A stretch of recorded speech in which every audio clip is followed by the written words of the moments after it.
The Truth the Girls. Truth the Girls. Hi everyone, let's talk about the Fort Lauderdale shooter. Was he possibly under mind control? That's what he says. He claims to be a victim of voice-to-skull technology. Estaban Santiago was born in the US, grew up in Puerto Rico, and has family in New Jersey. He joined the National Guard in 2007 in Puerto Rico and served 10 months in Iraq as a combat engineer. Recently, he lived in Anchorage, Alaska, where he worked as a security agent for the company Signal 88. When you got people like that working security, it doesn't make you feel very secure. Now, in November 2016, he contacted the FBI. He said the CIA had him under mind control and was making him hear voices. He said they were forcing him to watch ISIS videos and to join ISIS. The FBI noticed that he espoused conspiracy theories and at times seemed incoherent. Oh yeah, and he had previously tried to strangle his girlfriend. He was referred for mental health evaluation and was released, but was being tracked. January 6, 2017. He takes a flight from Anchorage to Fort Lauderdale with a gun as his only piece of luggage. When he arrives at the baggage claim area in Fort Lauderdale, he opens fire, killing 5 and injuring another 6. Now, apparently you are allowed to check a gun as a piece of luggage, but when a guy who is being tracked checks a gun as his only piece of luggage, I would say that's a bit of a red flag. Doesn't look like whoever was tracking him was doing too good of a job. Well, in spite of his references to ISIS, officials say this was not terrorism or ISIS related. Kind of makes sense to me. I mean, since when is ISIS recruiting Puerto Ricans? What, have they run out of options? You have to recruit a Puerto Rican from New Jersey to do the job? Muslims be like, I'm tired of jihad, I play golf now. Okay, so the guy says he's mind controlled by the CIA, he's got voices in his head, he sounds incoherent. The obvious conclusion is he's got mental problems. But the thing is, the technology to insert voices into someone's head does exist. Now, if you're straddling the abyss between terra firma and madness, I don't want to be the one to push you over the edge. I just want you to know it is actually possible.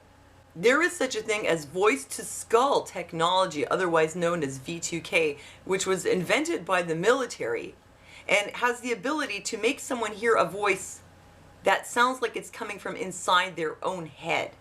If you don't believe me, you can see for yourself there is a patent on this.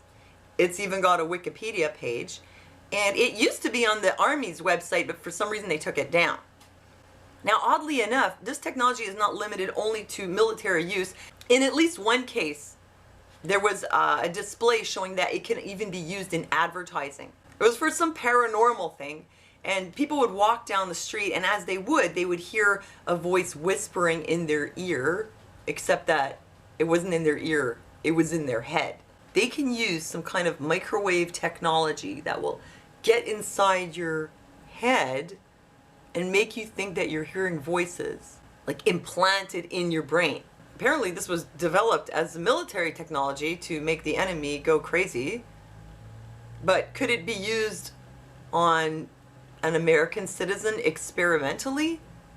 Seems to me that that could be illegal, but they've done other experiments before, like throwing bacteria on people.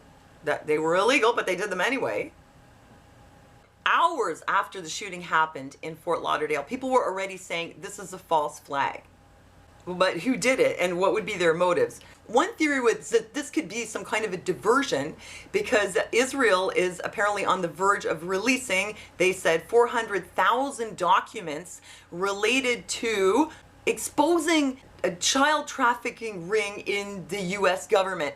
The true story is the Israeli government is about to release 200,000 documents related to the disappearance of thousands of Yemeni children during somewhere in the 40s and 50s.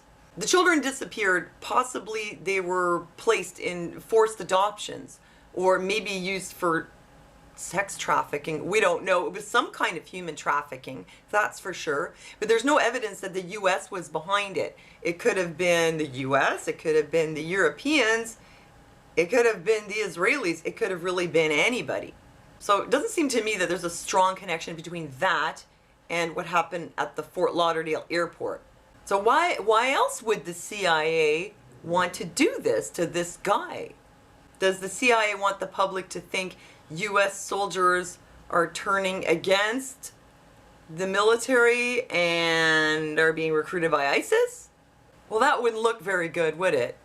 What would be the point of doing that?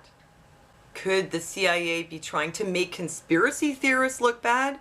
Go and see my video, PSYOP on the Truth Movement, and you'll see how they've done plenty of stuff. They don't need some Puerto Rican guy to kill people in an airport to make conspiracy theorists look bad. Anyway, this guy was beyond conspiracy theory. This guy said he was hearing voices in his head.